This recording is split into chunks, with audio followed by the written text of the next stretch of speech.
नमस्कार, मी सहयोगिता आणि आपण पाहता चाळीसगाव डांगांची ओळख सुराज्य मराठी। पाहुयात आजची घडामोड। आपल्या सुराज्य मराठीच्या YouTube चॅनलला सबस्क्राइब करायला विसरू नका। चिकणी गावात दलित वस्ती कामातील भ्रष्टाचाराचा पर्दाफाश। ग्रामविकास अधिकाऱ्यांवर गंभीर आरोप, नागरिकांची चौकशीची मागणी।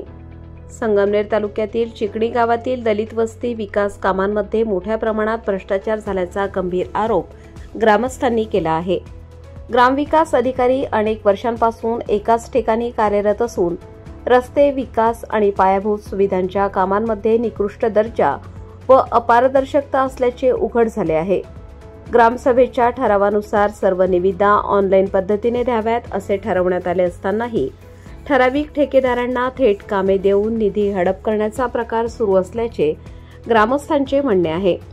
याशिवाय जलजीवन मिशन योजनेअंतर्गत नागरिकांकडून हजार रुपयांची आकारणी करून त्याची पावती न देण्याचे प्रकारही समोर आले आहेत। या सर्व प्रकरणाची तातडीने चौकशी करून दोषींवर कारवाई करावी अशी मागणी सामाजिक कार्यकर्ते कैलास वाघमारे, साहेबराव टपाल, एकनाथ वरपे, सुशांत वरपे, सोपान दळवी, यमुनाबाई वाघमारे आणि वैभव वरपे यांनी पंचायत समिती गटविकास अधिकारी यांच्याकडे केली आहे।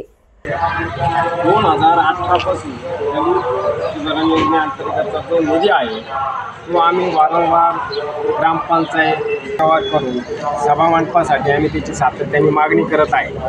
पण सभामंडपासाठी समाज कल्याणचे अधिकारी त्यांनी उबाळे साहेब यांनी आम्हाला एक पत्र दिलं होतं का हा विषय तुम्ही आराखड्यात घ्या। 2018ला तो आम्ही आराखड्यात घेतला।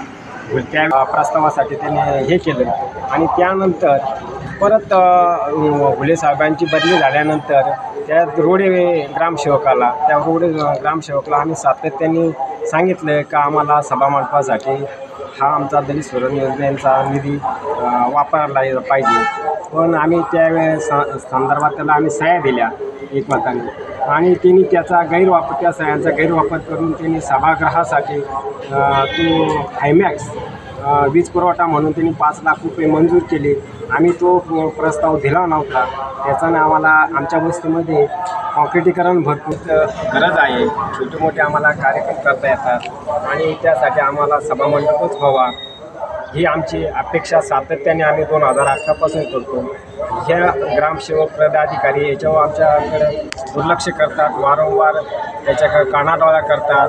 काही राजकीय गावातील पुढाऱ्यांचा हस्तक्षेप करून हे कामं कशी काम होणार नाही याच्याकरती जास्त हे करतात आणि आमची जागा ही तर रोडच्या कडेला असल्यामुळं त्यांना ते सातत्याने हे करतात, नजरेच पडते।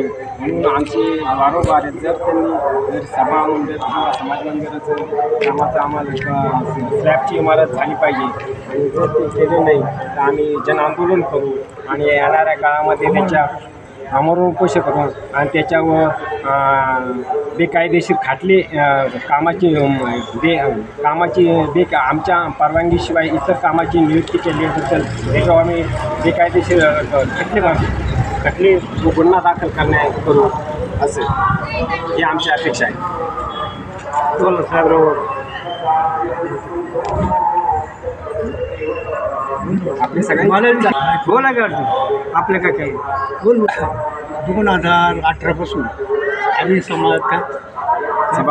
सभामंडपासाठी प्रयत्न करीत आहोत आणि ते मंजूरसुद्धा झालेलं आहे। परंतु ग्रामसेवकांनी निम्मा निधी दुसरीकडे वळवला आणि निम्मा निधी त्या सांस्कृतिक भवनासाठी राखून ठेवलं। तर आमच्याकडे संपूर्ण लाईटीचे हायवेचे कामं रोडचे कामं झालेले आहे। तो निधी दुसरीकडे न वळवता समाजात ते सांस्कृतिक भवनाकडे सभामंडपासाठी मंजूर करावा ही आमची सर्वांची विनंती। जर असं नाही केलं तर आम्ही जनआंदोलन करून आमरण उपोषण करू। सुराज्य मराठी नेटवर्कसाठी प्रतिनिधी अजय पवार, संगमनेर, अहिल्यानगर।